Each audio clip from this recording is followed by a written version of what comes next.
For the senior brass at the Royal Canadian Air Force, there is no question whatsoever that they want the Lockheed Martin F-35 Lightning as the replacement for their aging fleet of CF-18 Hornet fighter planes. They have wanted the F-35 and only the F-35 since this fifth-generation stealth strike fighter was first on the drawing board in 1997. In 2010, Stephen Harper's Conservative government announced a sole-source deal to purchase 65 F-35s for the RCAF at a cost of $9 billion for the aircraft and a total program cost of $16 billion. However, as the F-35 experienced technical teething trouble and the cost soared, the reset button was pushed on the entire controversial procurement by Harper. In 2015, the Trudeau Liberals were elected on a promise that they would replace the old CF-18s with any aircraft but the F-35. The recalcitrant RCAF brass objected to this exclusion and ensured that the F-35 was included in a competitive process. Naturally, the RCAF brass picked the F-35 and only the F-35 as their replacement for the now even more aged CF-18 fleet. In January of 2023, the Trudeau Liberals signed a contract to purchase the first 16 of an eventual 88 F-35s. These first 16 aircraft are to cost $7 billion of an eventual projected cost of $29 billion to purchase all 88 F-35s on the order book. However, before the RCAF brass could relax into their lounge chairs, U.S. President Donald Trump got elected and immediately began imposing tariffs and threatening Canada's sovereignty. In response, Prime Minister Mark Carney issued the rally call for Canadians to get their elbows up as a display of defiance to Trump's threats. More practically, Carney stated the U.S. is no longer a trusted ally and that moving forward, Canada should reduce our reliance on purchasing 75% of our defense technology from our southern neighbor.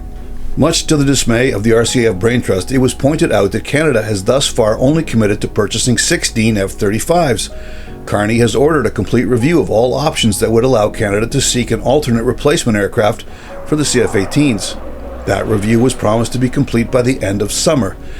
Defense Minister David McGuinty also committed to publicly releasing the document. However, now as the November snow is falling, the review is still under wraps. Predictably, it has recommended buying the F-35 and only the F-35, according to news reports. However, it would seem that Carney may indeed be serious about getting his elbows up. In recent days, defense firm Saab, with the full backing of the Swedish government, has launched a full-court press to convince the Canadian public of the merits in purchasing their Gripen fighter jets instead of just F-35s. In the last CF-18 replacement competition, Saab's Gripen finished a close second to the F-35 despite the RCAF already predetermining that they wanted the F-35 and only the F-35. There is no question that the fifth-generation F-35 is more technologically advanced than the Saab Gripen. However, the Gripens are more cost-effective to operate and have a far greater readiness rate than the F-35. They also have different tactical strengths, wherein the Gripen is primarily an interceptor and the F-35 is a stealth strike aircraft.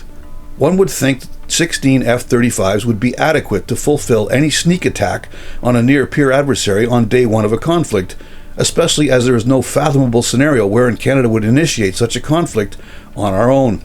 A fleet of 72 Gripen interceptors in the role of defending Canada's airspace would also seem more than adequate.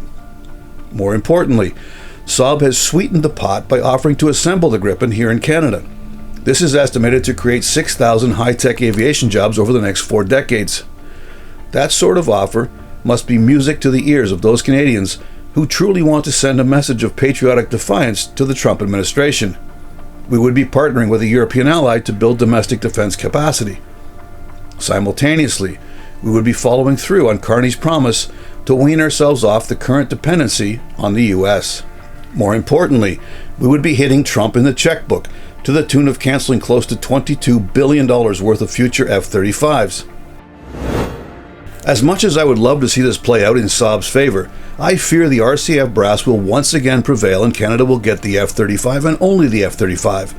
At the very least, one hopes that the substantive benefits offered by the Saab Gripen bid will force concessions from Lockheed Martin in terms of better industrial benefits resulting from the F-35 purchase.